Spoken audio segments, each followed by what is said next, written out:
Thank you for not making the show all of Batman.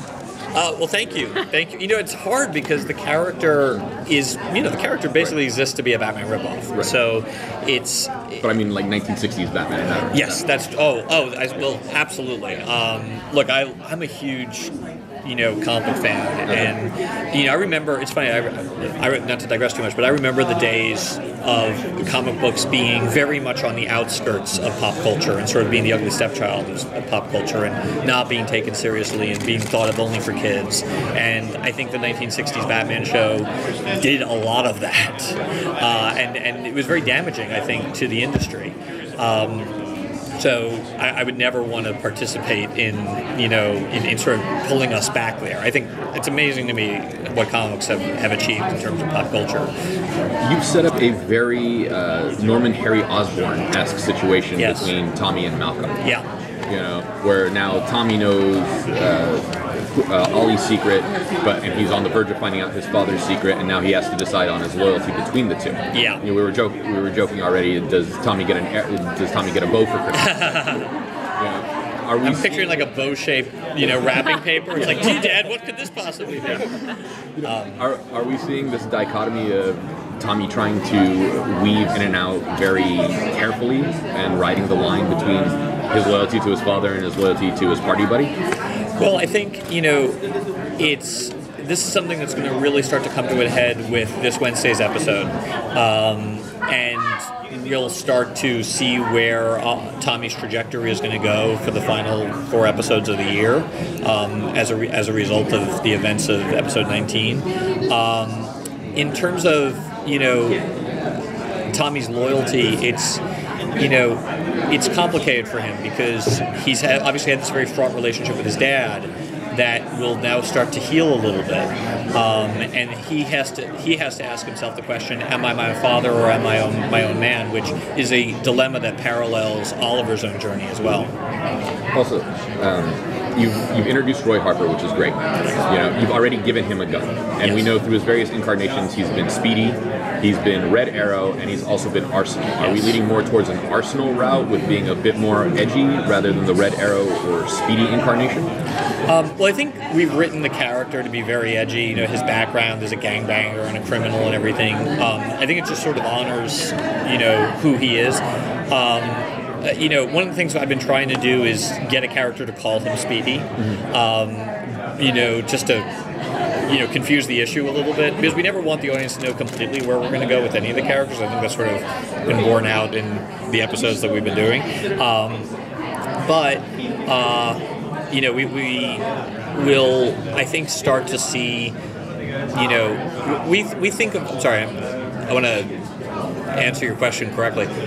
We sort of look at Roy's trajectory as Roy without an eye towards what are we going to call a character, when he, becomes a hero or a vigilante or something. And like I said, the head fake of what the character's comic book, destiny has been something that we've been using to our advantage quite a bit with all of the characters. But you still made Speedy the drug addict, yes, from the comic. Absolutely. Royal Flush Gang, your take on that was phenomenal, making him impoverished instead of an actual wealthy family. And Slade Wilson as well, and, the hints of Green Lantern and Nightwing, and, are some of these characters planned to be brought in at some point, or is there still some licensing issue between DC and Warner Brothers and CW, et cetera, et cetera?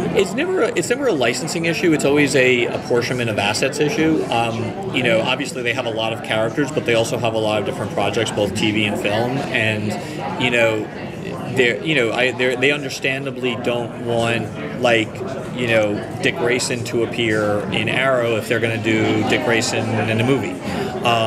Because then it starts to get very confusing. So it's really just about what their future plans are with respect to any character.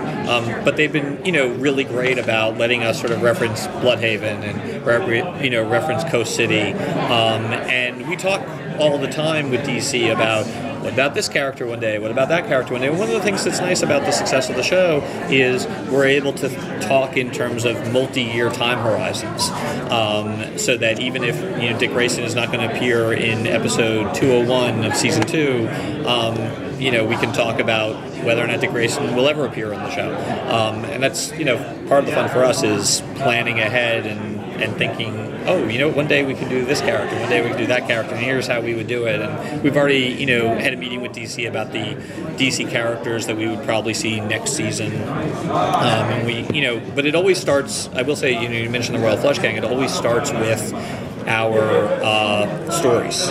We originally wanted to just do a story about a family of bank robbers, and then, thought about them being the Royal Flush Gang. We never want the cart to drag the horse. How much have you already planned for season 2, or are you just going to finish season 1, take a break, then look at it? Or? We've planned actually quite a bit. We haven't pitched anything to the studio or the network yet, but we've been talking a lot in the writers' room. Like we have a pretty good sense as to what we call the big tentpoles of season 2 are, and we know exactly what we're going to pitch. We could pitch to the studio today. We haven't figured out enough. We know really what the season premiere would be. We know what we want the midpoint to be, and we know what we would want the season finale to be. And then we have a bunch of different little moments and stuff sprinkled throughout. It's sort of, I guess it's in our nature to always, plan ahead because we're planners, but also we're like, ooh, it would be fun to do this, it would be fun to do that, and we get very excited and we start thinking of story, and we oftentimes in the writers' room have to sort of stop ourselves and go, okay, that's season 2. We have to break episode 22 right now. So we'll slow ourselves down. But we're always keeping notes and planning how out. Much of that is going back to the source material and looking for inspiration, or is it coming up with ideas and then maybe trying to reference some stuff from the source material? It's both.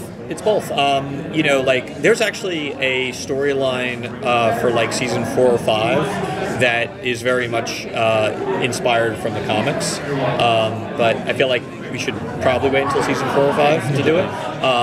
But we it's funny. Andrew just reread Batman the Cult, and he's like, I think there's some stuff in here, that we could draw some inspiration from, and we're gonna have all the writers, read it over the hiatus. That's the thing. We're always, everything's grist from the mill, so you're always taking inspiration and information from everywhere, all the time, and that's. So sometimes it's a literal translation of a comic book story. Other times it's just taking inspiration.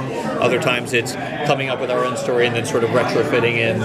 We do it, when you're doing 23 episodes a year, you do it any which way you possibly can.